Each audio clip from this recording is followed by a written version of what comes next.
How come every single January 1st you wake up like a completely different person? New year, new me, new gym membership, new diary, new water bottle. Because apparently hydration is the missing piece this time.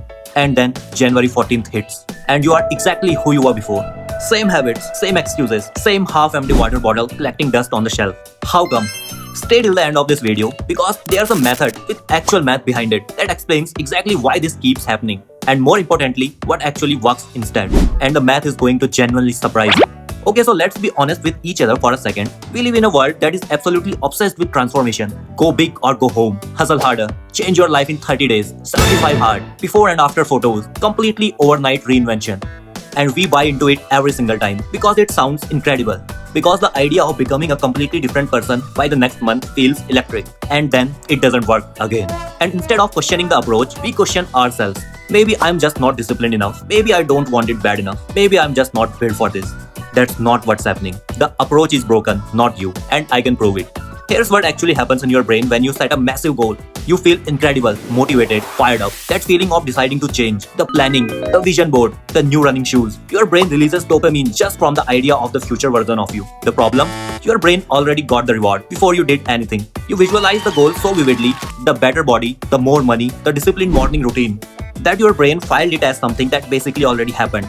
And then when day 3 rolls around and it's cold and you are tired and the goal is still miles away, your brain goes, wait, this is hard and I already felt good about this, and quietly starts looking for the exit. That's not weakness. That's your brain doing exactly what brains do.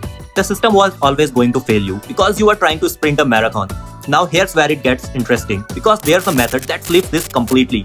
And it did not come from a self-help guru. It did not come from a podcast. It did not come from someone trying to sell you a course. It came from a war. World War II.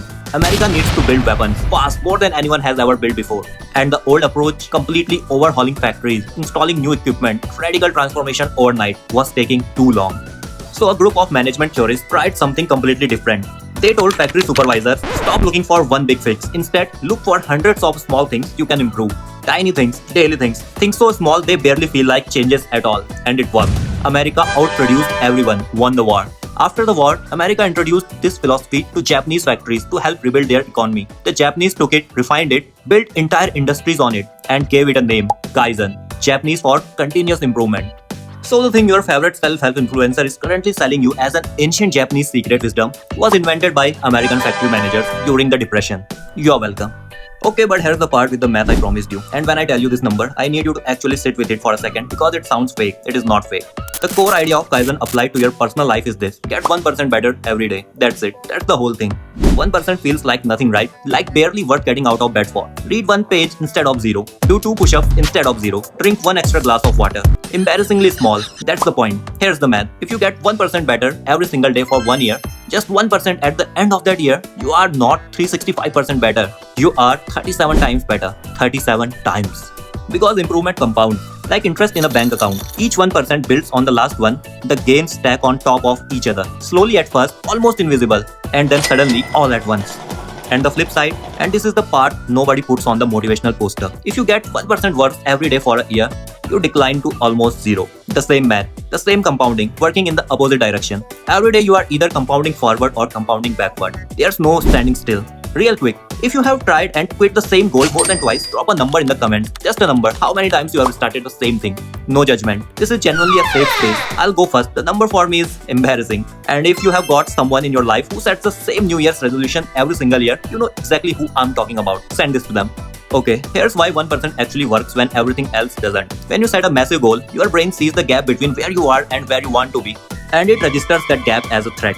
As a result, your anxiety goes up. Your brain starts looking for the ways to avoid the discomfort. But when the goal is embarrassingly tiny, read 1 page, walk for 5 minutes, write 1 sentence, your brain goes, oh, that's it, sure, fine, we can do that. No threat response, no overwhelming, no resistance. You just do the thing. And here's what nobody tells you about tiny habits. The actual goal was never the 1 page. The actual goal was becoming the kind of person who reads every day. The 1 page was just the door. You walk through that door enough times, it stops being a habit. It becomes your identity. And identity is the only thing that actually sticks. Now here's the thing about Kaizen that the self-help word conveniently leaves out. The part that makes it actually work long term, and it's not motivating at all. But it's the most important part. Kaizen is not about feeling motivated. Motivation is a terrible system. Motivation comes and goes. Motivation depends on your mood, your sleep, whether someone was rude to you at the Starbucks this morning. You cannot build a life on a feeling that disappears when you are tired. Kaizen works because it makes the action so small that motivation becomes irrelevant. You don't need to feel motivated to read one page. You don't need to feel motivated to do 2 push-ups. You just need not to actively decide not to. That's the whole part. Just don't decide not to. And on the days you fall off, and you will fall off, the Kaizen answer is not to restart with more intensity to make up for it. The answer is to do the embarrassingly small thing again tomorrow. Just 1 page, just 1%. Start the compound interest again. And look, I'm going to be honest with you there. I started this channel with nothing. No studio, no equipment, no audience. Just a phone and an idea. And I was too scared to start for too long. I could have waited until I had the perfect setup, the right camera, the right software, the right moment. That moment was never going to come. So I just started. One video, that was the 1%. This video right now, this is another 1%. I'm not trying to blow up overnight. I'm not trying to be a completely different creator by next month. I am just trying to be 1% better than I was yesterday. That's the whole plan.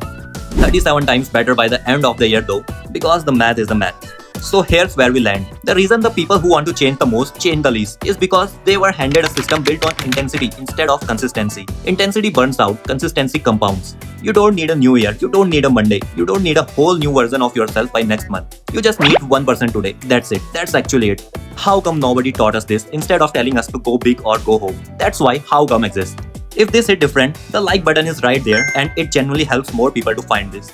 Subscribe because every week we are asking the questions that should have been answered a long time ago. And if you are starting something from scratch right now, something small, something scary, something you have been putting off, 1%, start there. See you next week.